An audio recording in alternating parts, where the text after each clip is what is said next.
नमस्ते दोस्तों, आशा है आप सब स्वस्थ और बहुत अच्छे होंगे। इस वीडियो में हम सीखेंगे पौष्टिक भोजन हमारे लिए क्यों अच्छा है। मैं स्टार्ट करती हूँ। हमारी धरती हमारी ज़रूरत की हर एक चीज़ हमें प्रदान करने के लिए तैयार की गई है। इसमें हमारी ज़रूरत के हर तरह के भोजन हैं। यदि हम धरती से प्राप्त चीज़ों का भोजन में प्रयोग करते हैं तो हम स्वस्थ रहेंगे, क्योंकि यह प्राकृतिक भोजन का हिस्सा है। किंतु हमने अपनी बुद्धिमत्ता के वशीभूत हो तरह तरह के विचित्र भोजन तैयार कर रखे हैं।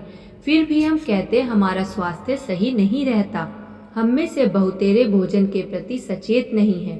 2 पीढ़ियां पहले जब बेटी क्रॉकर या क्लैरेंस बर्ड्स या किसी अन्य ने प्रथम सुविधाजनक भोजन प्रस्तुत किया तो उसने उसे सराहा। इसके बाद पीढ़ी दर पीढ़ी दूसरे तरह के भोजन आते रहे। वास्तविक भोजन कभी चखा ही नहीं। हर एक चीज डिब्बे में बंद प्रक्रिया से होकर गुजरी, बर्फ में जमाई गई, रसायन युक्त और अंततः माइक्रोवेव से पकी हुई होती है। हाल ही में मैंने पढ़ा कि सेना में युवाओं की प्रतिरोधक क्षमता इतनी अच्छी नहीं है जितनी 20 वर्ष पहले के युवाओं की हुआ करती थी। यदि हम अपने शरीर को प्राकृतिक भोजन प्रदान नहीं करते जिसकी आवश्यकता शरीर को पोषित, पल्लवित और इसकी मरम्मत करने के लिए होती है, फिर हम इसके जीवन भर स्वस्थ रहने की उम्मीद कैसे कर सकते हैं। फिर इसके साथ नशे की दवाइयाँ, सिगरेट व शराब जैसे दुर्गुण और जोड़ दीजिए। फिर क्या आपके बीमार रहने की पूर्ण जलवायु निर्मित हो गई। हाल ही में मुझे बहुत रुचिकर अनुभव मिला। इसमें 55 वर्ष से ऊपर के लोग शामिल थे जो अपने ऑटो बीमा का 3 से 10% हासिल करने के लिए वहां उपस्थित थे। उस दिन मुझे बड़ा आश्चर्य हुआ कि हमने सारा दिन बीमारियों के विषय में बातें करते हुए बिताया। सभी तरह की बीमारियां जिनसे हम बड़े होने के दौरान पीड़ित होने के लिए आशंकित हो सकते हैं। हमने आँख की बीमारियों की बातें की, साथ ही हमारे कानों और हृदय को कौन सी बीमारियां लग सकती हैं उस पर विस्तार से चर्चा की। जब दोपहर के भोजन का समय हुआ तो उनमें से 90% लोग रास्ते पर निकटतम फास्ट फूड की दुकानों की तरफ लपके जा रहे थे। मैंने सोचा कि यह बात हमारी समझ में नहीं आती। प्रतिदिन 1000 लोग धूम्रपान से मरते हैं।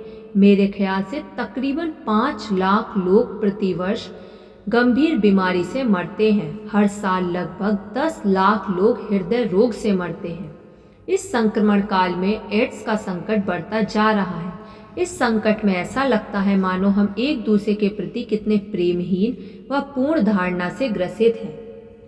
पीड़ित लोगों के प्रति हमारा रवैया कितना संवेदनशील होता है। एक काम जिसे मैं सचमुच इस धरती पर किया जाना पसंद करूंगी और जिसे निर्मित करने में मैं सचमुच मदद करूंगी, वह है एक ऐसी दुनिया का निर्माण करना जहां हमारा एक दूसरे से प्रेम करना सुरक्षित हो। जब हम छोटे थे तब चाहते थे कि हमें जैसे हम हैं वैसे ही प्रेम किया जाए, भले चाहे हम दुबले पतले, मोटे ताजे, कुरूप या झेंपू हों। इस धरती पर हमारे आने का उद्देश्य है शर्तहीन प्रेम सीखना। पहले इसे शर्तहीन प्रेम स्वयं के प्रति, तत्पश्चात इसे औरों को देने के लिए हमें उन्हें और हमें शब्दों से छुटकारा पाना होगा और केवल हमको याद रखना होगा। हम में से कई ऐसे परिवारों से पलते बढ़ते हैं जहाँ पूर्वग्रह सामान्य व प्राकृतिक तौर पर पाया जाता था। वहाँ यह समूह या वह समूह उतना अच्छा नहीं माना जाता था, किंतु जब तक हम ऐसी सोच रखते हैं कि कोई व्यक्ति या समूह अच्छा नहीं है, तब तक यही दर्शाते हैं कि हम स्वयं अच्छे नहीं हैं। याद रखें, हम सभी एक दूसरे के दर्पण हैं। मुझे अपना आमंत्रित किया जाना याद है। मैं टीवी पर 5 ऐसे लोगों के साथ उपस्थित हुई जिन्हें एड्स था। हम 6 लोग उस शाम भोजन से पहले मिले और यह अविश्वसनीय रूप से जोरदार मीटिंग रही। जब हम भोजन करने के लिए बैठे तो माहौल काफ़ी उत्साहपूर्ण था। मेरी आंखें नम हो उठी क्योंकि ऐसे मौके के लिए मैं वर्षों से प्रयासरत थी। वे लोग स्वयं को उबार रहे थे, जो कि सरल काम नहीं था।